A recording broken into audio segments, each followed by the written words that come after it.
Hi everyone, welcome back. നമ്മൾ കണ്ണൂരുകാർ അധികം ഉണ്ടാക്കുന്ന ഒരു ബ്രേക്ക്ഫാസ്റ്റിൻ്റെ റെസിപ്പിയാണ് ഞാൻ ഈ വീഡിയോ കാണിക്കുന്നത്.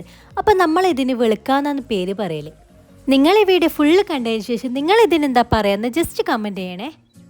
അപ്പോൾ ഇതിന് മെയിനായിട്ട് വേണ്ടത് പച്ചരിയാണ്. പച്ചരി ഞാൻ തലേന്ന് രാത്രിയെ വെള്ളത്തിൽ പൊതിർത്തി വെച്ചിന്. 4-5 മണിക്കൂർ മുമ്പ് പൊതിർത്തി വെച്ചാലും മതി. പിന്നെ നമുക്ക് വേണ്ടത് ചോറാണ്. ചോറ് എന്തായാലും തലേന്ന് വെച്ചത് പിറ്റേന്നൊക്കെ കുറച്ചെങ്കിലും ബാക്കി ഉണ്ടാവില്ലേ. പിന്നെ വേണ്ടത് തേങ്ങയാണ്. പിന്നെ വേണ്ടത് പെരിഞ്ജീരകവും ചെറിയുള്ളിയാണ്. അപ്പോൾ ഇത്ര സാധനമാണ് ഇതാക്കാൻ ആവശ്യമുള്ളത്.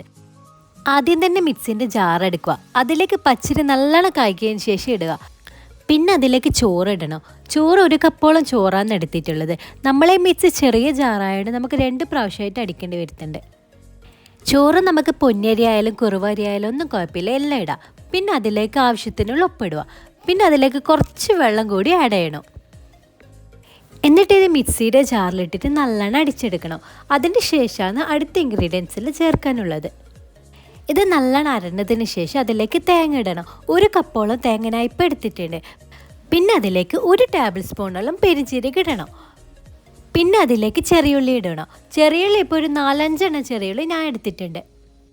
എന്നിട്ട് ഈ ഇൻഗ്രീഡിയൻസ് എല്ലാം കൂടിയിട്ട് മിക്സിൻ്റെ ജാറിലേക്ക് ഇട്ട് അരച്ചെടുക്കണം. നല്ലോണം അരച്ചെടുക്കാൻ പാടില്ല, കുറച്ചൊന്ന് അരച്ചെടുക്കേണ്ട ആവശ്യമേ ഉള്ളൂ. അതുകൊണ്ടാണ് ഇതൊന്ന് പച്ചരി ഇടുമ്പോൾ ഈ ഇൻഗ്രീഡിയൻസ് ഒന്ന് ചേർക്കാനത്. എന്നിട്ട് ഈ അരച്ച മിക്സെല്ലാം ഞാൻ ഒരു ബൗളിലേക്ക് മാറ്റിയിട്ടുണ്ട്. ഈ സംഭവം എല്ലാവർക്കും ഒരുപോലെ ഇഷ്ടമാണെന്നില്ല. നമ്മളെ വീട്ടിൽ തന്നെ അനക്കെല്ലാം ഇഷ്ടമാണ്. എൻ്റെ ഉപ്പാക്കൊന്നും ഇതത്ര ഇഷ്ടമല്ല. നമ്മൾ അപ്പല ചുടുന്ന പാത്രത്തിലാണ് ഈ സംഭവം ആക്കാറുള്ളത്. ആദ്യം തന്നെ പാന് നല്ലോണം ചൂടായതിന് ശേഷം കുറച്ച് ഓയിൽ അതിലേക്ക് വയ്ക്കുക. പിന്നെ കുറച്ച് ചെറിയുള്ളി എന്തായാലും മുറിച്ചിട്ട് മാറ്റി വെക്കണം. കുറച്ച് എണ്ണത്തി ഇതിലേക്ക് ഇടണം. എന്നിട്ട് അതിലേക്ക് 1 കൈയിലോളം മാവ് ഒഴിക്കണം. മാവ് നമ്മൾ വെള്ളാപ്പത്തിലെല്ലാം ഒഴിക്കുന്ന പോലെ പൂ പോലാക്കാണ്ട് ജസ്റ്റ് ഒന്ന് വട്ടത്തിൽ കറക്കി കൊടുക്കണം.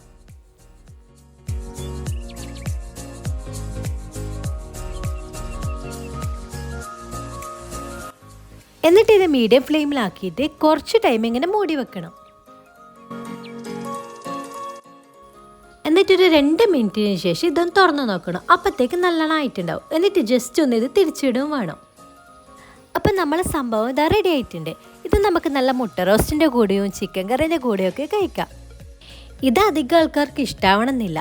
അപ്പോൾ ഇഷ്ടമില്ലാത്ത ആൾക്കാരോ ഇഷ്ടമുള്ള ആൾക്കാരോ എല്ലാം ഒന്ന് കമൻറ്റ് ചെയ്യണേ. നിങ്ങളെ നാട്ടിൽ ഇതിനെന്താണെന്ന് പറയാമെന്ന് കൂടി ഒന്ന് കമൻറ്റ് ചെയ്യണേ. അപ്പോൾ ഈ വീഡിയോ ഇത്രയേ ഉള്ളൂ. ഇഷ്ടമായ ലൈക്ക് ചെയ്യുക, സബ്സ്ക്രൈബ് ചെയ്യുക. നെക്സ്റ്റ് വീഡിയോ ആയിട്ട് വരുന്നതിലേക്കും ബൈ.